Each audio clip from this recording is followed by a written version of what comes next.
Hello and welcome back to my channel. If you don't know me, I'm Danielle, and today we are talking about surviving family holidays. Going into the holidays, Thanksgiving is in just 2 weeks, and then Christmas is, shortly to follow, and then whatever you do for New Year's, you might be seeing your family a lot more, and this is the perfect time to practice setting boundaries for yourself and keeping them, because oftentimes your family is like the most difficult people to keep those boundaries with, because you feel an obligation, or because like they just have known you forever, or for a million different reasons it can be more difficult. So going into the holidays, knowing your boundaries, knowing how to act and react, and just having a game plan for when those awkward conversations come up is going to be immensely helpful for you this season. So hopefully you do get to see your family this season if that's something that you're into. I am a little nervous about how everything is going with COVID, but we're hoping to see lots of family. Keep watching if you are not so thrilled about going to all of your family holiday parties, or if you are excited and you just want some tips in case you get into a sticky situation. Do watch till the end. I have an exciting announcement to tell you about, and yeah, here we go.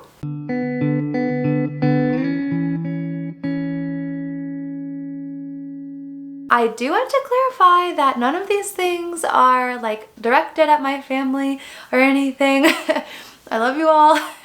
These are just things that I've noticed from like talking with other friends and things that I've read and all those types of things. Like, I think you know by now, if I had a problem with someone, they would know it. So not passive aggressive.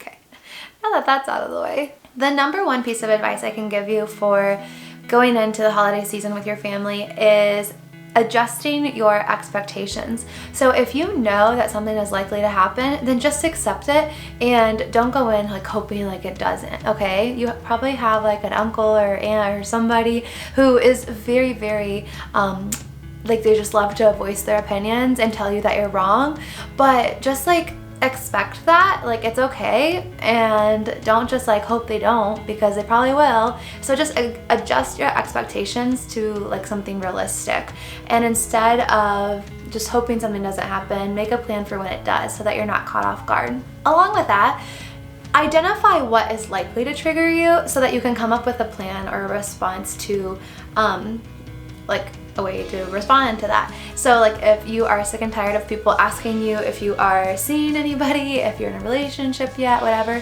and that you know that that will bother you, come up with a response right away before you go so that you're ready for that to happen, because it's inevitable, right?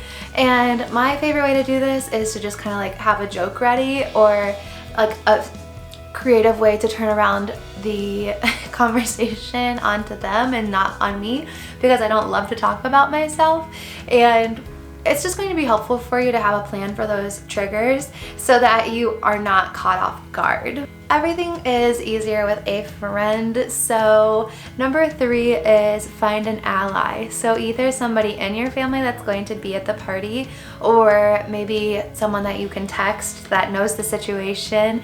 Just like have someone that you can vent to during, like in the moment, so that you can get it off your chest and continue and try to enjoy the party, try to enjoy the holiday with your family or whoever you're with. Number 4 is just a smile and nod.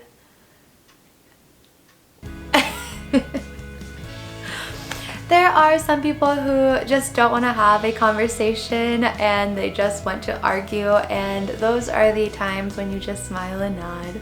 Okay?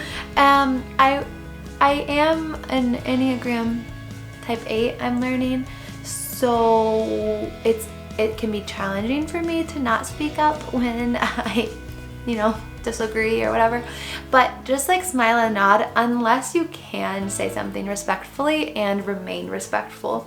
So you're not going to cause any big rifts or like drama, because everyone's emotions are heightened at the holiday season, and it's just easy to for things to get blown out of proportion. So unless you can respectfully and civilly respond and have a conversation with a person, just smile and nod. It's not worth it.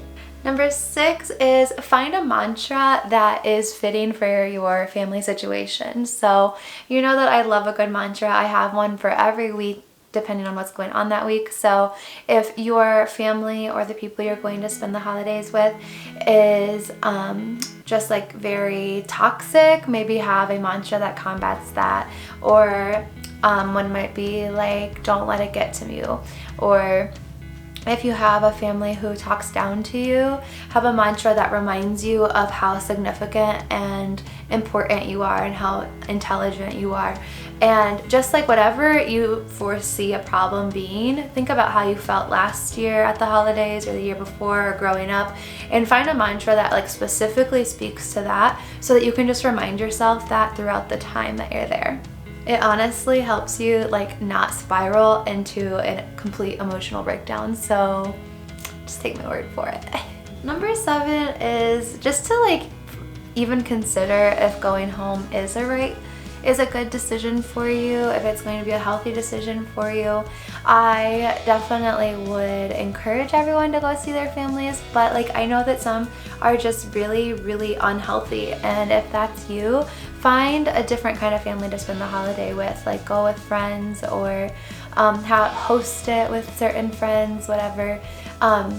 But just like consider what the healthiest option for you is, because it might not be going home. I think even the best families have a great holiday, whatever.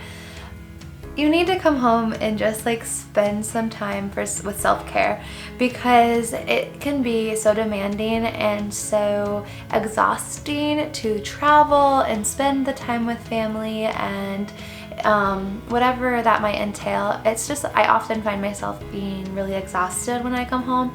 So make sure that you schedule time to just like practice self-care after you get home. Post-holiday self-care. I didn't really organize these very well.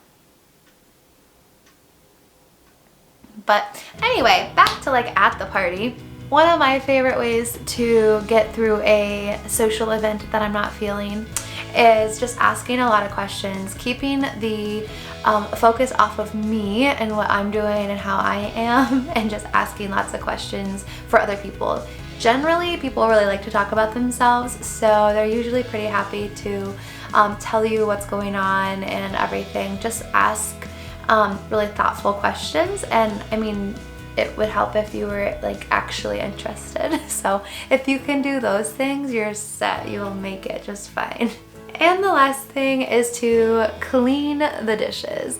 So no matter what, if you need just a minute alone, volunteer to wash the dishes, and if you're lucky, you might even be able to do them on your own. And that will just give you a moment to reset, to prepare to go back into the conversations that you may or may not be dreading. And it'll help everyone out because you're doing the dishes. So that is just a quick little tip for you. I hope that you all have the best holiday season. I know it kind of, like, at least for me, it seems super early to be talking about the holidays. However, like I said, like Thanksgiving is in 2 weeks, and then Christmas is in another 2 or 3 weeks, and then it's New Year's, and who even knows what it's going to look like. And so just above everything else, take care of yourself, take care of your family, take care of those people around you, and share love, and just make sure that the people in your life know that they're cared for, because the holidays can be a really challenging time for a lot of people. So I do have an exciting announcement for you, and that is that Brandon and I are having a baby. So we are excited for that. I will be sharing lots more coming up and just following the journey with that. But I just wanted to let you know, and so I don't really know what all that means, but I know that it means that I have to redo this whole room again to turn it into a nursery, which isn't the worst thing. So anyway, I hope that you're doing well, and I hope that you're staying warm, and I love you lots. Bye!